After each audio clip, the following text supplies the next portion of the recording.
Hello everybody. Today I want to talk to you about mold illness and mold testing.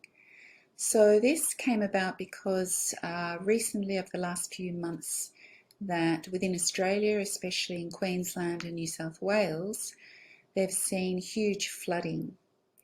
And we're seeing a growing impact on people's health as they're exposed to mold after the floods. Homes have had severe water damage and mould is now affecting the ceilings, the walls, the floor, the carpet, the curtains, furniture and clothing as well. And mould is a biotoxin that thrives in wet, damp areas, especially in hot and humid climates like Queensland and New South Wales. And it can invade the human tissue, and once it's inside the body, it starts to excrete these mycotoxins. And these are immune suppressants, and they reduce a person's resistance to not only molds, but also to viruses and bacterial infections. And you may have heard of the liver poison and carcinogen called aflatoxin B1. This is secreted by a common mold called Aspergillus flavus. This particular mold grows on wheat and maize and peanuts.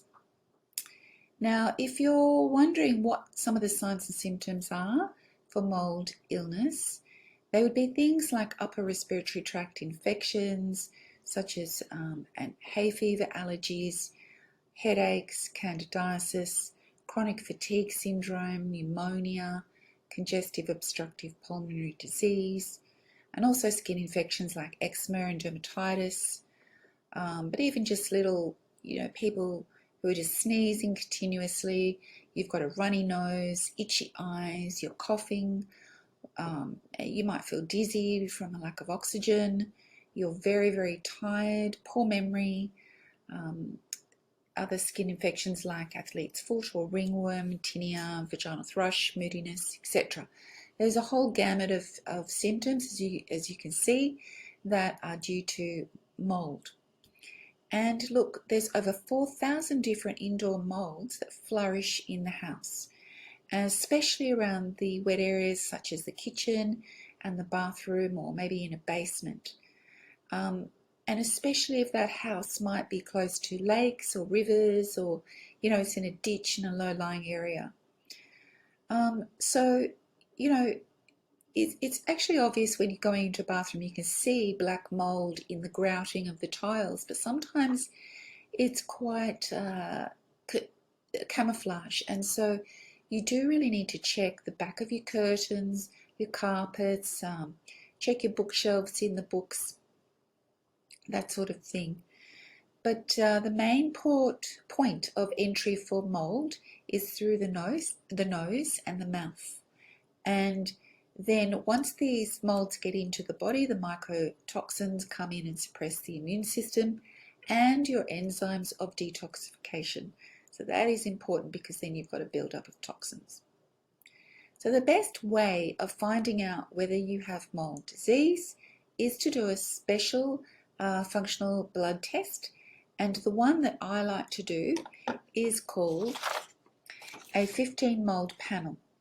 So here I've got a sample test, and you can see here there are 15 different molds that we check, and you can see whether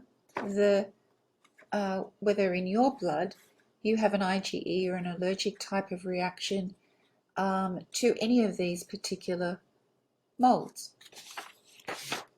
So I'm going to put a link below for this particular test, and if you'd like to get it done through myself, you can just click on that link. It'll take you to the store, and then you can order that online, and a test kit will be sent out to you. If you don't want to do that, it's fine. You can do it through a doctor. Some doctors do this, and other naturopaths do this test as well, and certain labs may do this test. So that is the most definitive way of determining whether you have mold illness or not, and whether you're reactive to molds. And that's a very good way. I'm also going to talk to you in the next video about natural ways to treat mold illness. the appropriate diet, what are some mold killing techniques for your environment, and how you go about doing all that in the next video. So I will see you in the next video.